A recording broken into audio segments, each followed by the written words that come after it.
In today's video, I'm going to teach you how to create a Klaviyo account. So in this case, what I've done is I've gone into my Shopify store and I've added the Klaviyo app to my store. Now, once I click that, it's going to prompt me to sign up to an account to integrate.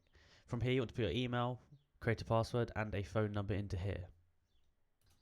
Okay, so once you put those information in and click continue, you're going to be given this page. Mine's not loaded very well, but basically you want to just press continue to all of these, essentially. Now, next is going to ask you for all of your addresses, that kind of thing. Okay, so once you've put your information in, it's going to ask you for your store name. So send a name, put your store. So I'm going to put easy. Put what you want to pop up when you send an email, and then send the email address. Put your email address associate that you are going to send from.